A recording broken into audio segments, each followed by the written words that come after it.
Antes de empezar, gracias por estar aquí.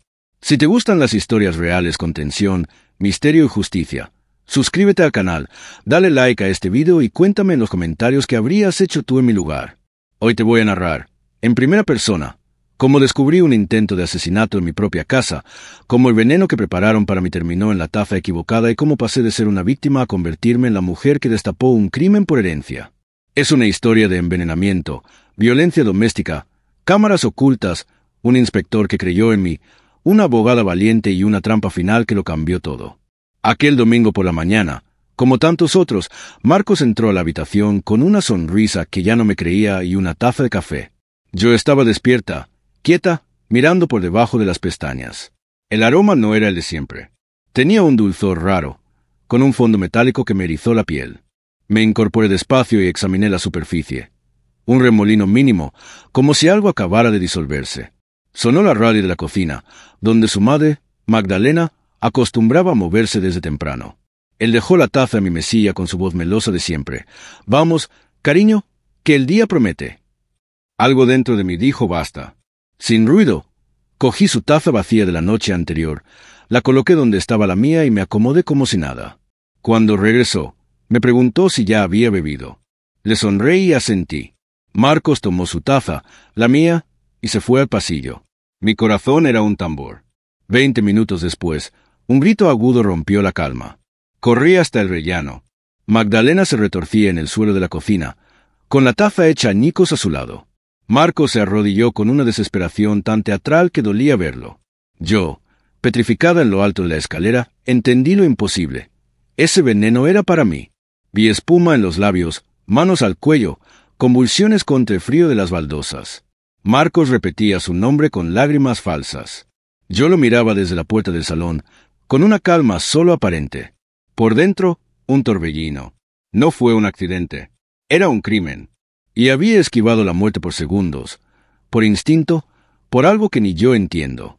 La ambulancia llegó. Los sanitarios entraron a toda prisa. Marcos fingía shock y decía que su madre se había desmayado sin motivo. Yo contesté lo justo, sin acusar, sin dar más de lo necesario, memorizando cada gesto. En el hospital confirmaron lo que ya sabía. Cianuro. El organismo de Magdalena reaccionó de forma violenta, pero la estabilizaron. Nadie entendía cómo esa sustancia llegó a su cuerpo. Marcos hablaba de intoxicación alimentaria y su voz temblaba más de lo que quería admitir. Yo seguía fría. No tenía pruebas, solo intuición y una taza rota como testigo. Cuando me preguntaron si había conflictos familiares, respondí con cautela. Pedí unos minutos, me encerré en el baño y me miré al espejo. No iba a llorar. Si lo habían intentado una vez, lo intentarían de nuevo. Tenía que pensar con claridad y, sobre todo, seguir viva. Me prometí a mí misma que descubriría la verdad y que nadie volvería a jugar con mi vida sin pagar las consecuencias. Aquella noche, sentada en el pasillo del hospital, recordé el momento en que todo cambió. 3 semanas antes, el notario de mi padre me había llamado. Se activaba el testamento. Me convertía en heredera única de sus propiedades, cuentas y participaciones en empresas agrícolas. Una herencia grande, fruto de décadas de trabajo. Yo aún no sabía qué hacer, pero Marcos sí. Desde ese día se volvió más atento, más servicial y más controlador. Preguntaba si ya había accedido al dinero, si pensaba vender, si iba a compartir. Sus gestos no eran amor, eran cálculo. Si yo moría sin hijos, como esposa legal, él lo heredaba todo. Me temblaron las piernas al entender la magnitud de su codicia. Aquella misma noche fingí dormir. Marcos habló por teléfono en el salón, bajando la voz. Las paredes eran finas. Lo tenía todo controlado, pero mi madre bebió la taza equivocada. La sangre se me heló. No era una sospecha, era una confesión. Al otro lado, una mujer le preguntó si había dejado alguna pista. Ninguna. Ella no sospecha nada. Cerré los puños bajo las sábanas. Mi muerte estaba planeada. Tomé notas en silencio. Ya no podía quedarme quieta. Necesitaba pruebas. Y tiempo. Hasta entonces había creído que el desprecio de Magdalena era el de cualquier suegra difícil. Comentarios crueles, críticas, desplantes. Pero a la luz de lo ocurrido, sus gestos amables tenían otra lectura. Servirme la comida ya emplatada, traerte a media tarde, insistir en que descansara mientras ella cocinaba. Repasé mentalmente sopas demasiado fuertes, postres con sabor metálico, infusiones que me dejaban aturdida. Me había estado envenenando poco a poco, por idea propia de Marcos. ¿Quién manipulaba a quién? Tal vez eran cómplices desde el principio. A la mañana siguiente encontré una hoja doblada pegada bajo la puerta. Te están vigilando. No comas nada. Sal de ahí. La quemé en el fregadero, pero el mensaje quedó tatuado. Alguien sabía. Alguien que no se atrevía a dar la cara. Mi desconfianza creció. El panadero, la portera, todos se volvieron sombras. Ese papel fue el empujón final. Horas después, en la clínica veterinaria donde trabajaba, se presentó un hombre alto, mirada clara y voz serena. El inspector Ortega. Había recibido un aviso por posible envenenamiento premeditado y quería hablar conmigo en privado. Dudé, pero su manera directa y empática me dio confianza. Le conté los hechos médicos, los síntomas, mis sospechas. Él escuchó sin interrumpir. Me ofreció protección a cambio de colaboración. Acepté. El hospital ya había notificado el caso por protocolo y la investigación estaba abierta. Me pidió que no actuara por mi cuenta, que no comiera nada preparado por ellos y que no enfrentara a Marcos sin pruebas. Me dio un teléfono de emergencia. Por primera vez, no estaba del todo indefensa. Recordé cada comida preparada para reconquistarme, aquel vino amargo, aquella sopa que me dejó dormida. No era estrés, eran intentos fallidos. Al ver que no funcionaba, fueron a café. Clara participó activamente o solo aplaudía. Ya daba igual. Compartí techo con mis verdugos y yo misma les abrí la puerta. No habría más errores. Necesitaba un plan concreto, pruebas, protección, estrategia. El inspector Ortega me presentó a su prima Elena, abogada penalista experta en violencia doméstica y crímenes patrimoniales. Nos reunimos en un despacho discreto.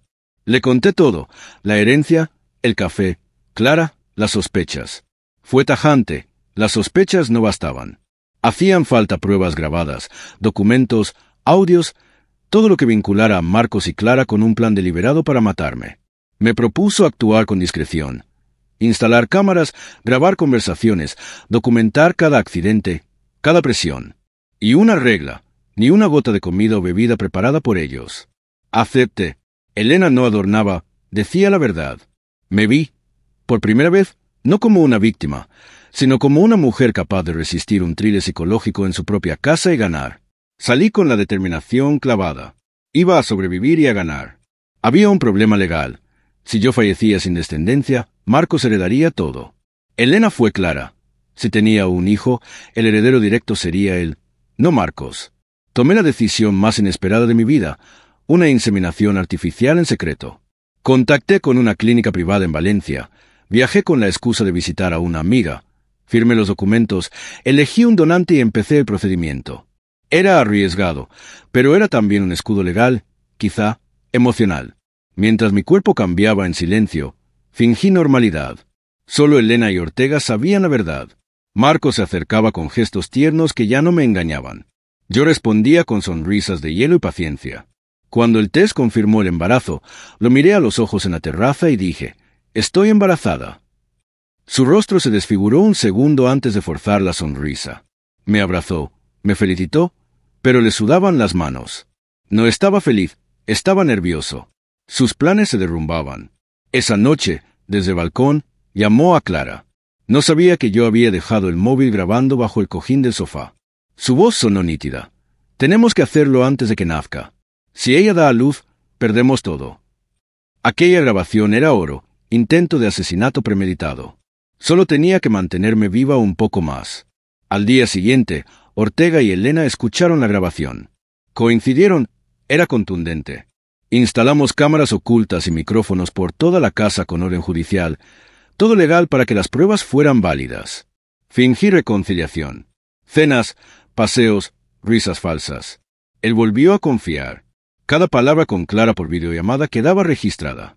Yo jugaba a esposa arrepentida, pero en realidad era la mujer que iba a hundirlos. Los micrófonos captaron conversaciones sobre sustancias, transferencias, accidentes simulados. Clara llegó a decir, un empujón por las escaleras y listo. Todo archivado y duplicado. Llevaba un botón falso con microcámara. Elena revisaba cada archivo buscando lagunas. Ortega ya tenía material para abrir causa formal, pero queríamos más. Una confesión sin grietas. Preparamos una trampa. Un día fingí un mareo en el pasillo. Caí con cuidado, sin golpearme. Marcos no estaba. Minutos después, Clara apareció, avisada por él. Traía una bolsa de compras y una preocupación mal interpretada. Me ayudó al sofá, colocó un cojín, ofreció un zumo. Fingí beber. La cámara en la lámpara captó cada gesto. En el baño, dejó la puerta entornada y, sin saber del micrófono en el enchufe, murmuró: «Ya falta poco. Esta vez no fallaremos». Ese audio la ató al plan. Ortega pidió seguirla y rastrear sus movimientos. Queríamos pillarla en un paso más. Con Elena cambié mi testamento con urgencia. Dejé todo a mi hijo, incluso antes de nacer, con cláusulas que excluían a Marcos de cualquier beneficio, también en tutela. Registramos el documento con mis pruebas médicas y una mención expresa a las amenazas y a la investigación en curso. Fue un acto de protección y de poder. Llegó la noche de la trampa final. Preparé una cena elegante, mesa impecable, vino caro, velas. Marcos llegó primero. Después, Clara, con perfume barato y risa impostada. Yo sonreí como si todo estuviera perdonado. Las cámaras, en Marcos, libros, lámparas, grababan cada segundo. En la furgoneta del portal, Ortega y 2 agentes escuchaban en tiempo real. Yo temblaba un poco, pero la voz no me faltó. Clara no pudo evitar burlarse de mi embarazo. Marcos le lanzó una mirada de advertencia, pero ella ya navegaba en su soberbia. Rieron, brindaron, hablaron en código, seguros de su victoria. Serví el postre. Me levanté con la copa en la mano, con una serenidad desconocida, los miré fijo, por el futuro. Dejé la copa sin beber. Incliné el cuerpo hacia adelante. Estoy embarazada. Y todo lo que habéis dicho las últimas semanas está grabado. La policía está escuchando. El silencio fue cuchillo. Clara palideció. Marcos se levantó de golpe, buscando con la mirada una salida imposible. El timbre sonó 3 veces. Fui a la puerta. Entraron Ortega y 2 agentes con órdenes judiciales y grabaciones irrefutables. Clara chilló que era una trampa. Marcos bajó la cabeza. Sabía que habían perdido. A Clara la esposaron entre insultos y frases incoherentes. Marcos no se resistió. Ortega le leyó sus derechos. Nadie escuchó ya las excusas. Las cámaras no mienten. Las pruebas hablaban. Me quedé sola frente a la mesa intacta, las copas vacías. Era el escenario final de su farsa. Ortega regresó para decir que el juez ya tenía todo y que el proceso avanzaría rápido. Puse una mano en mi vientre y cerré los ojos. Había sobrevivido por mí y por mi hijo. Declaré ante el juez con la cabeza alta. Conté el café, la herencia, las fotos, la otra mujer, las grabaciones. Entregué transcripciones, audios, vídeos. Ortega y Elena respaldaron cada punto. Marcos entró en prisión preventiva en Soto del Real. Clara quedó imputada por complicidad e intento de homicidio, en libertad provisional con control judicial. La guerra legal empezaba, pero mi batalla por la vida ya estaba ganada. Meses después llegó la sentencia. 12 años para Marcos por tentativa de homicidio con alevosía y agravante de vínculo matrimonial. 4 para Clara por complicidad y encubrimiento, parte en libertad condicional, bajo control estricto. Escuché el veredicto en la última fila, con Elena a mi lado y 6 meses de embarazo marcando mi vientre. No hubo aplausos ni lágrimas. Hubo justicia. No apelaron. Sabían que habían perdido. La prensa habló del caso del marido que intentó asesinar a su esposa embarazada por una herencia. Yo no di entrevistas. Solo quería silencio. Mateo nació un martes de madrugada, con lluvia golpeando los cristales como un susurro. Cuando oí su llanto, todo valió la pena. Le llamé Mateo por mi padre, el hombre que, sin saberlo, me salvó la vida con su legado. Lo sostuve, tibio, serio, con ojos grandes que parecían entenderlo todo. Lloré por la vida, no por el dolor. Me prometí que crecería lejos del miedo, lejos del veneno. Un mes después vendí la casa donde casi me matan. No volví a entrar. Dejé muebles, recuerdos, ropa. Me fui a Asturias, cerca del mar. Una vivienda modesta, jardín pequeño, cielo limpio. Volví a trabajar como veterinaria rural. Entre animales, prados y silencio, el thriller psicológico que había sido mi vida se convirtió en un susurro lejano. Dormía con la puerta sin llave. Nadie me miraba con lástima. Era una madre más con su bebé en brazos. Un día encontré un sobre sin remitente.